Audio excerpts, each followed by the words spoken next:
Bonjour à toutes et à toutes, bienvenue sur Artop. Les artistes sont sympas. Alors ce soir, j'ai l'honneur et le plaisir de recevoir Verouchka. Bonsoir Daniel. Tu vas bien? Oui, et toi? Bah écoute, ça va, pas trop mal. Il fait pas trop chaud? Non, on est habitué. Bon, alors toi, tu fais de la musique. Oui. Hein? Comment tu arrives en musique? Alors, déjà toute Quel a été petite, ton premier contact avec la musique? j'aimais beaucoup écouter ma maman chanter Hmm. parce que c'est une chanteuse extraordinaire qu'on n'a pas eu la chance de découvrir, que le monde n'a pas eu la chance de découvrir. Et j'étais tellement admirative. Elle m'a appris des techniques de ouf et tout. Et après, elle m'a inscrit dans des chorales. À l'âge de 6 ans, 7 ans, j'ai fait ma toute première chorale. Et au début, je prenais ça comme juste un hobby, un amusement pendant les vacances d'été et tout. Sauf que en grandissant, j'ai commencé à prendre goût. Même pendant les cours, le professeur il est en train de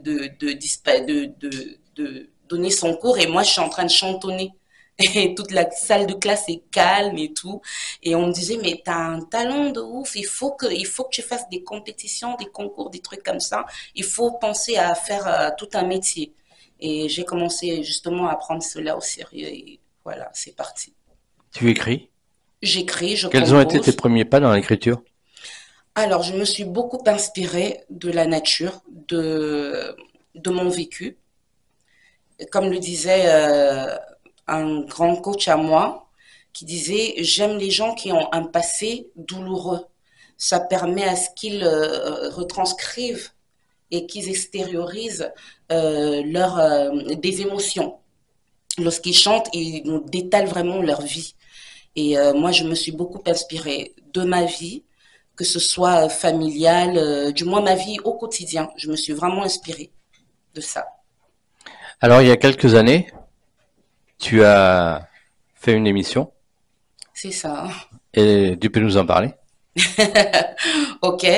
Déjà, en 2017, j'ai fait The Voice Afrique francophone, qui réunissait quand même 17 pays de l'Afrique francophone. Et cela s'est produit à Johannesburg, en Afrique du Sud. J'ai été deuxième. J'ai touché du bois parce qu'il y avait tellement de talent. Il n'y avait aucun talent négligeable. Et grâce à The Voice Afrique francophone, la production de The Voice France m'a repéré. Ils ont vu mes vidéos et ils m'ont contacté. Ils ont voulu que je participe. Et je l'ai fait en 2020, 2019-2020. Et j'ai eu pour coach Pascal Obispo, qui est d'ailleurs une crème de chez Crème. Comment a été ta rencontre avec Pascal Obispo? Ah, c'est quelqu'un déjà depuis petit que j'admirais, dont je connaissais quand même quelques brochettes musicales. C'est pas une voix ordinaire. C'est vraiment une voix qu'on peut reconnaître parmi mille, quoi. Et moi, c'est ça qui me façonne. J'aime pas, enfin, ça c'est personnel, hein. J'aime pas ce qu'on a l'habitude d'entendre. J'aime pas quelque chose qui sort quelque chose qu'on a l'habitude d'entendre, en fait. Moi, j'aime quelque chose qui sort de l'ordinaire. Et lui, il a ça. Et donc, j'ai vraiment été fascinée par cette voix-là et par le personnage. Quand on regarde quand même les concerts de Pascal Obispo, c'est extraordinaire. Et c'est ça qui m'a plu. Et du coup, quand j'ai chanté, la toute première note que j'ai lancée, c'est comme si on communiquait par télépathie. Il a été le premier à appuyer sur le buzzer. Et voilà. Il ne fallait que choisir Pascal Obispo. Bon, alors comme je sais que tu as beaucoup de talent et que Si vous le dites, merci. sur Artop, on adore les lives en D'accord? acapella. Donc j'aimerais D'accord. bien que tu me fasses un acapella. Ok. Hein? Alors. I was born by the river and the little and just like the river have been running ever since. It's been a road,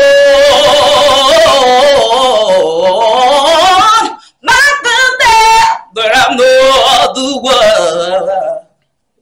change has come. Oh, yes, it will. He's been to all the living, but I'm afraid to die. Oh, but I know, change does come. It's been a long time's coming, but I know, change gonna come. Oh, yes, it will. Quelle voix, dis donc. Oh là là. Ah, dis donc. Merci. Eh, Merci. t'as du coffre, hein, c'est le cas de le dire. Hein. Ah, dis donc. Pop, pop, pop, pop, pop. Eh ben, dis donc.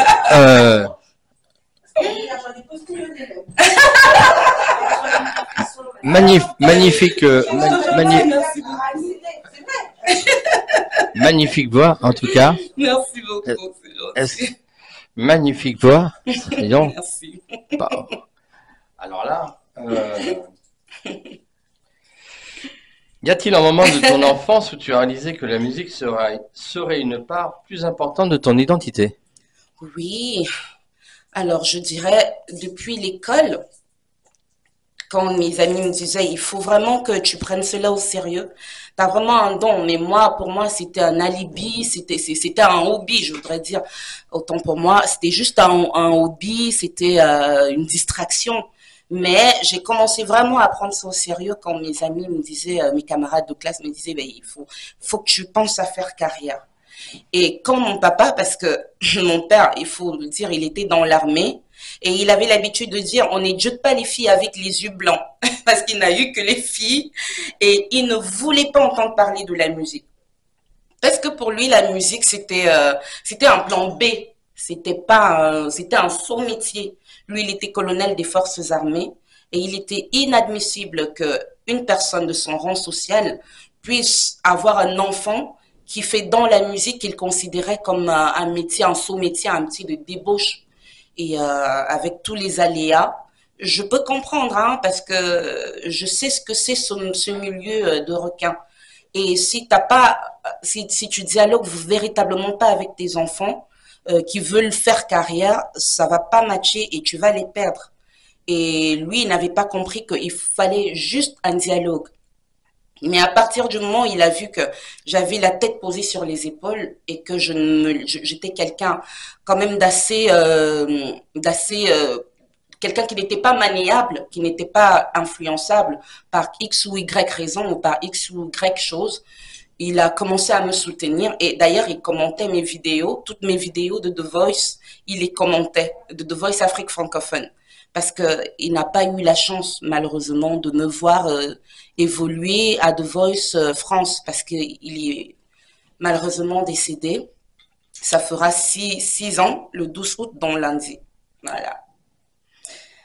C'est comme ça, c'est la vie. Ouais. Y a-t-il un groupe ou un artiste musical qui t'a particulièrement inspiré pour ta carrière? Ils sont tellement nombreux. Ah oui? Oh my goodness. Je ne sais même pas par où commencer. Déjà, il y a des grosses pointures de mon pays que peut-être les gens ne connaissent pas ici. Il y a eu Anne-Marie Zier, il y a eu André Maritala qui d'ailleurs avait été piraté par James Brown.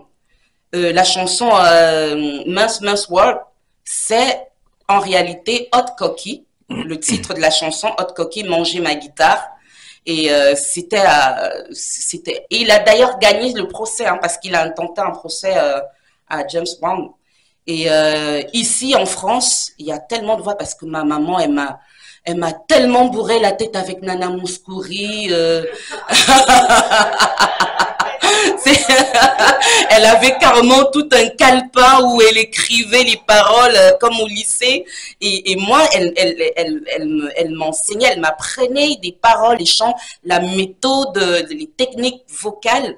Un truc de ouf. Claude François et voilà quoi. Mais aux États-Unis, my goodness, Whitney Houston. Pour moi, c'était une légende. C'est une légende. J'ai même beaucoup aimé Michael Jackson. Les gens ne savaient pas que Michael Jackson, c'était un chanteur de ouf. À part être le showman qu'il était, c'était un chanteur de haute classe. Quand il te faisait du gospel ou de la soul, il avait des techniques de malade. Et évidemment, aujourd'hui, il y a Jennifer Hudson. C'est une chanteuse d'ailleurs qui a fait le biopic de Aretha Franklin pour son film Respect. Quelque chose de ouf. J'en parle, j'ai des frissons, j'ai des poils qui se dressent. Ils sont tellement nombreux qu'ils m'ont influencé. Donc voilà. Tu t'arrives à faire de Whitney Houston? Oui. Ah ouais, bah tu peux nous en faire là. Ok. Bon, je recule d'abord la chaise pour ne pas éclater. Share my life, take me for all I am, 'cause love never change. All my colors for you.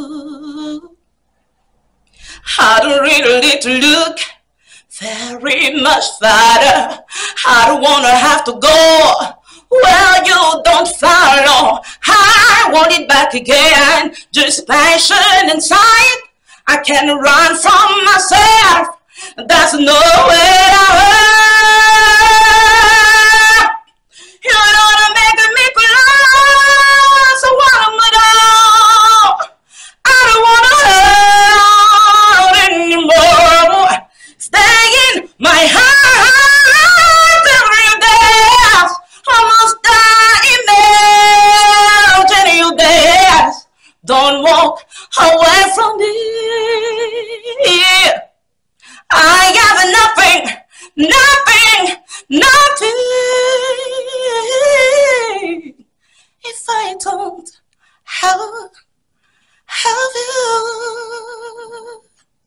Voilà. Magnifique, c'est excellent, bravo. Merci. Merci beaucoup. Peux-tu nous parler d'une expérience musicale mémorable que tu as vécue? Ces expériences sont tellement, j'en ai vécu. C'est pas terminé, j'espère, je croise les doigts et je touche du bois.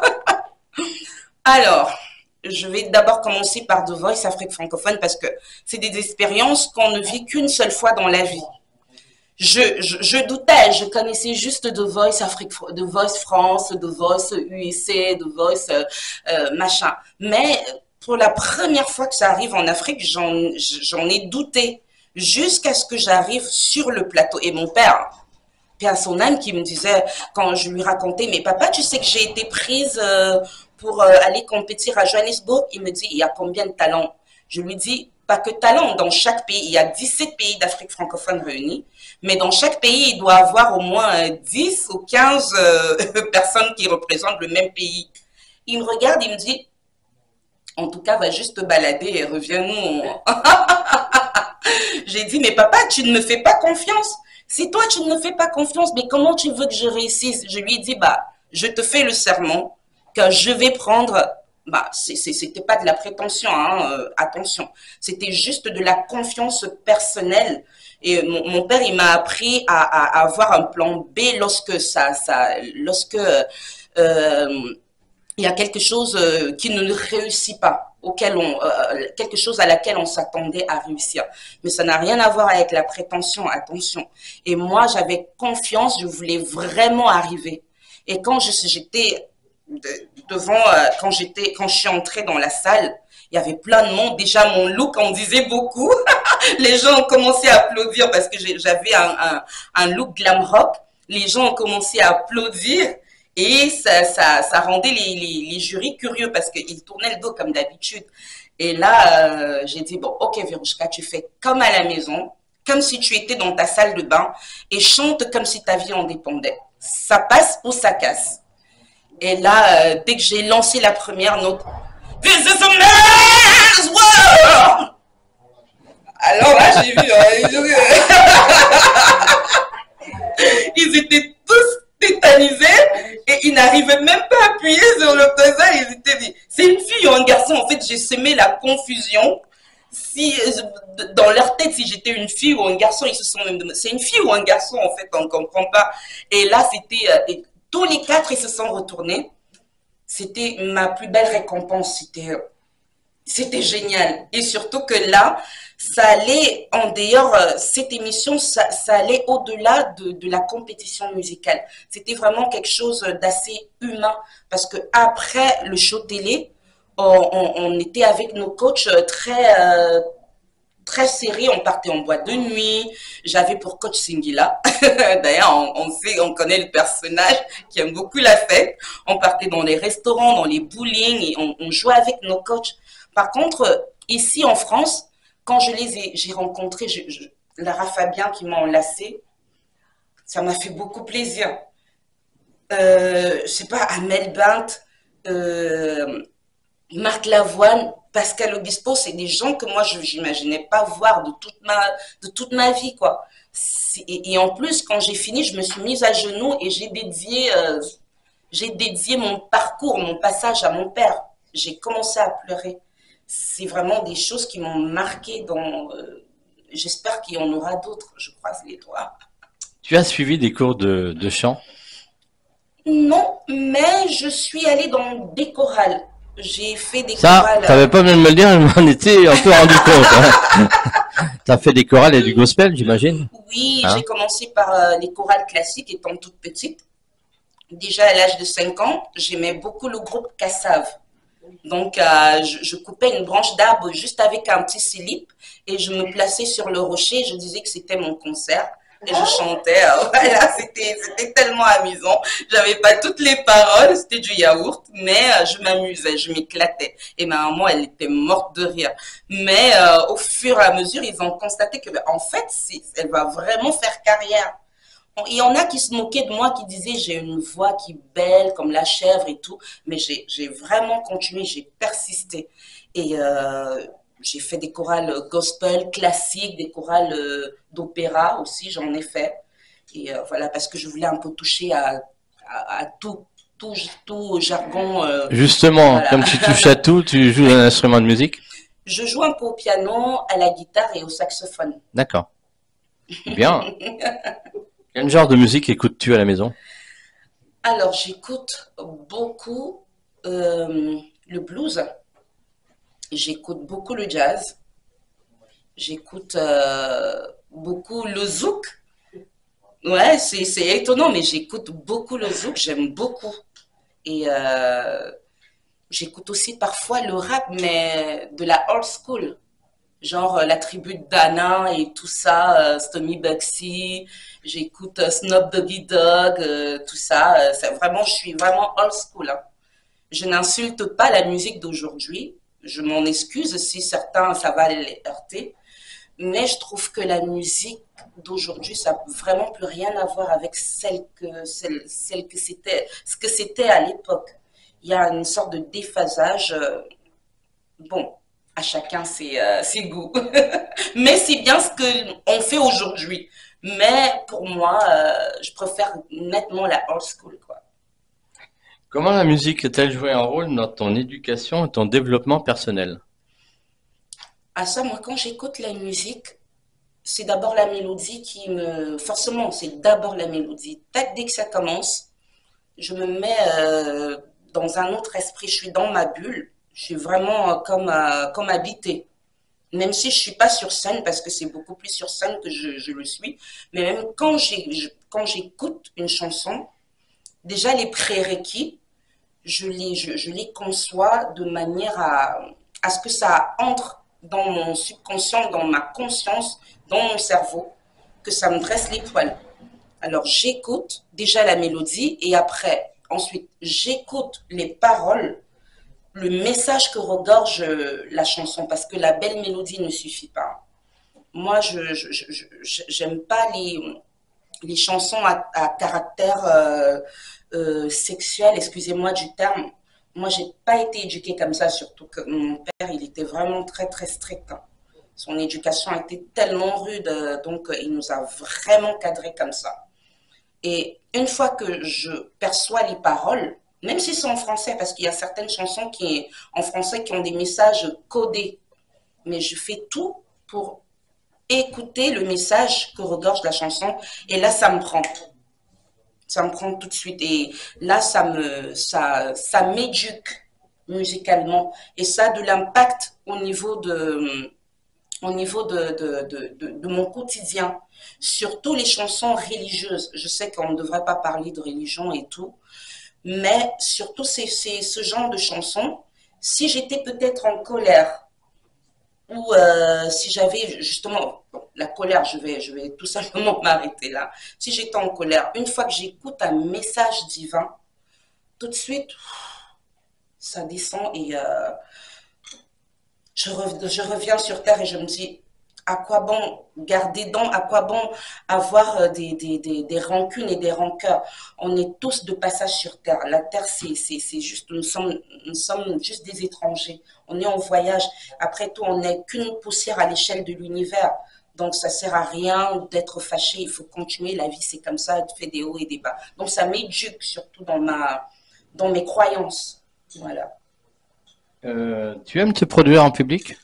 Ah oui, ça j'adore. C'est vrai, t'adores? Ouais. Quelle est la scène parisienne que tu aimerais faire?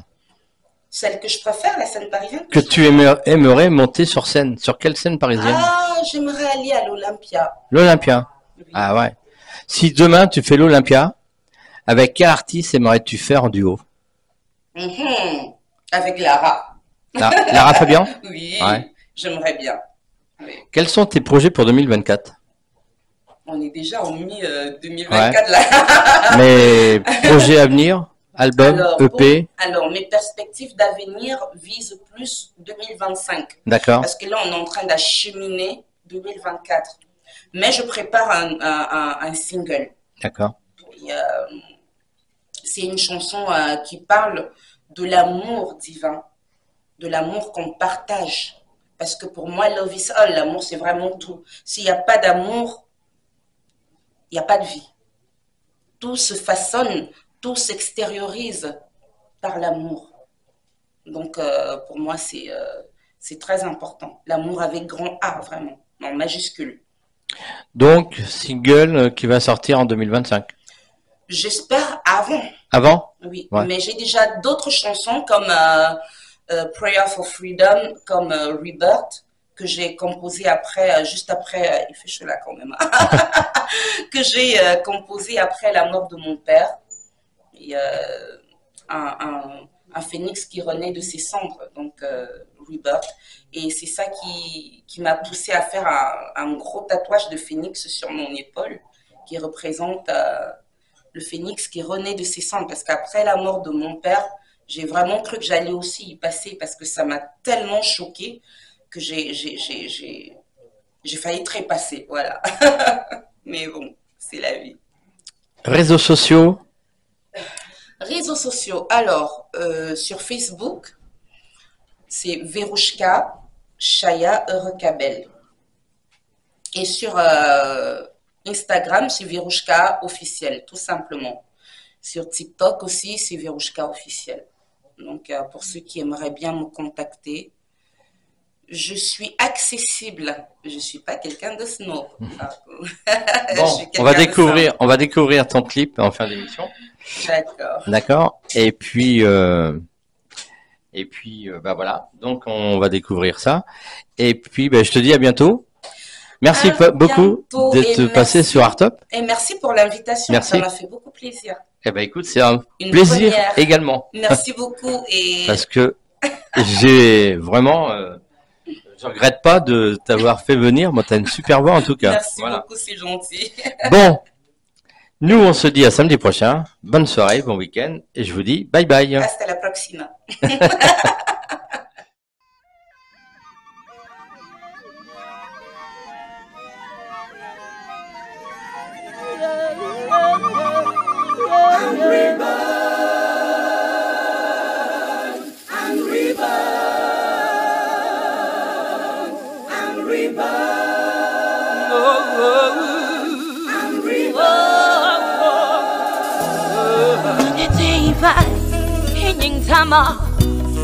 Tangwan za me desi wa ma isi za me. Me lu me loro mango, kurma mango bongo. Tagi mora na mamba, waru me mitsugumya. I had no more.